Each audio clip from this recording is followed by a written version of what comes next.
This is a strange video, even for me. This topic has been on my mind for like months now, and I've always just thought of it to myself about it and occasionally mentioned it to my friends. And I promise to not do a ranked video like this ever again because they get repetitive and they just might cause unnecessary drama and arguments. That is not my intention here. If this video blows up, so be it, and if it doesn't, that's cool too. Let's get into this rant. Also, for the most part, this video would just be a black screen, but I mean, occasionally I'll just throw an image. Whatever. I'm not a fan of how people create and treat their own shows nowadays. It's like people force themselves to make the best thing possible. It's like people force their shows to be like other shows so they can fit in and not get hating on for doing something different. It seems to me like people just aren't having fun with their shows anymore. For the sake of not causing drama, I'll refrain from referencing any modern day show that I'm thinking of in this video. Object shows were a thing made by the Huan twins for fun because they wanted to make something that was theirs. BFDI. It didn't make sense, it didn't have rules, it didn't have logic, it had bad writing and cringe moments, but it was theirs. And you know that they were laughing back in the day making these funny episodes. They were just simply kids having fun, expressing their imagination for others to enjoy. That's what an object show is to me. But nowadays, what I'm seeing everywhere is people trying to get a huge team of animators and a voice actor for every single character, hiring audio editors, voice actors, background artists for their first ever object show. I simply do not like this concept. For starters, let's be real here, 75% of the time when people do this, the show weirdly gets canceled or the creator loses patience and passion and lets the team go before episode 1 is even released. Isn't that weird? It's almost like the creator isn't making the show themselves, is instead just passing the work to some other people to make the show for them. If the creator isn't thinking and making their own object show, they'll lose passion. When people do this as a way to make their first ever object show, it really bugs me because I know for a fact that show will never release. But I'm not just gonna tell these passionate people, hey, getting a large crew for episode 1 means your show is probably gonna fail, right? Which, yeah, that is the truth, sadly. I can't tell them, they need to learn firsthand. Which is another thing. If you're one of those people who doesn't want a big crew, but is still passionate to make a show yourself, then do it.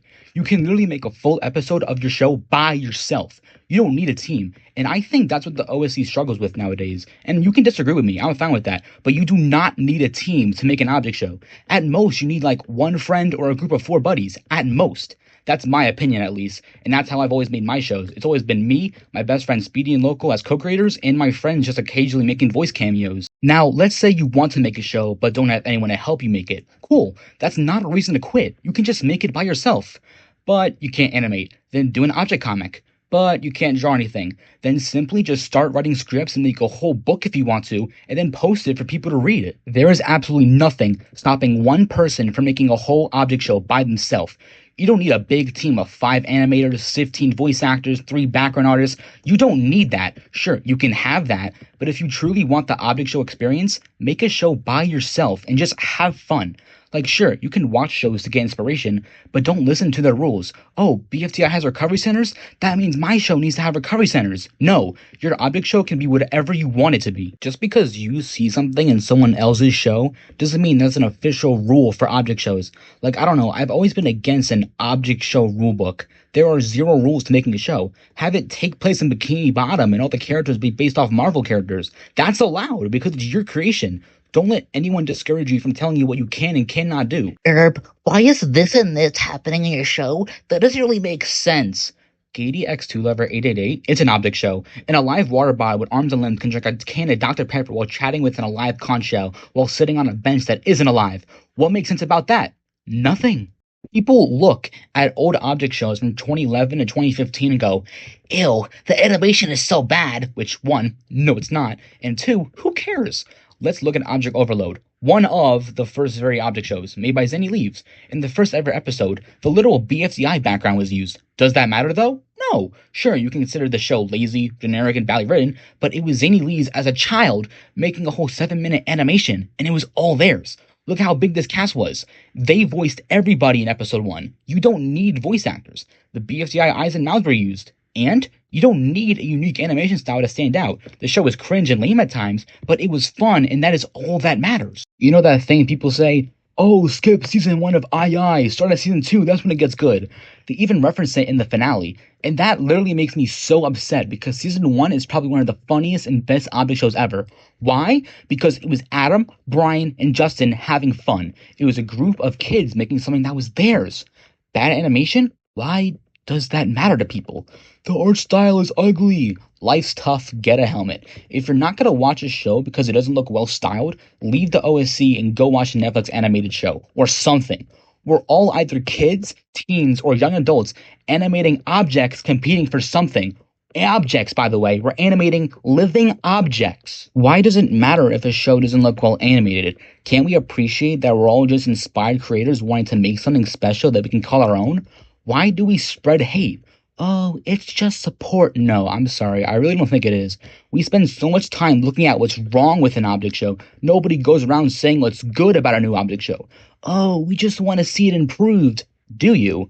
Or do you just want it to live up to your standards? People try to make their shows so corporate. An episode must release monthly. If an episode doesn't come out in February, I'll be furious. Every show I see is trying so hard to be the next big thing. It just lacks so much passion because every show is trying so hard.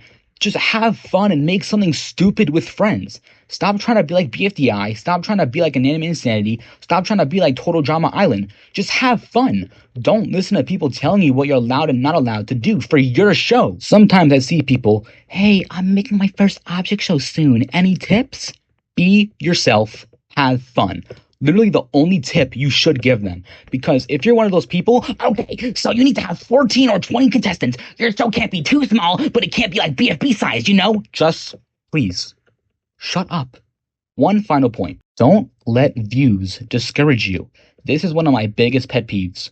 Where? My show didn't get 1,000 views in 24 hours. What's the point? I'm canceling my show. If you made your object show for the attention and the numbers, why make the show in the first place? I'm sorry, that's just my take. If you think your show will get attention right away, even after advertising it in every OSC Discord, DMing all your friends to spread it, and it's just not have a lot of views, and that makes you upset? Why did you make your show in the first place? I'm gonna wrap this video up, but if this video does somehow blow up, I'm gonna say one final thing. Hey, if you're someone who's making a show right now or wants to make a show but don't know where to start, don't take anyone's advice. Whatever you want to do is the best object show in the making. Make a cringy joke in the script. Leave that animation error in. Record your lines with a terrible microphone. Make all the assets Google PNGs. Make the background a white void. Who cares? It's your BFTI that you're making. So just express yourself and tell a story that you can think of and enjoy yourself. And if you spend all that time and release the episode and realize this isn't for me, then hey, at least you gave it a shot and made something by yourself that was something you can call yours. Thanks for listening to me talk. I know I'm kind of all over the place in this rant. I don't tend to be very organized in my talking. Now look, if you think what I said was rude and condescending, that's fine. I know I tend to come across rude in my speech. Or, by the way, if you completely disagree with me or you just dislike a point I made, hell yeah, brother. Hope you have a wonderful life. We all view things differently, so I respect if you don't agree with me on one of my takes. That's completely fine. If you don't agree with me, whatever. You're cool, man. Thank you for listening to me, and goodbye. If you're listening to this video and now you're like, I hate this guy, That's completely okay. Just, I don't know. Leave a hate comment. I don't, whatever you want to do. Do whatever you want. I can't stop you. It's the internet.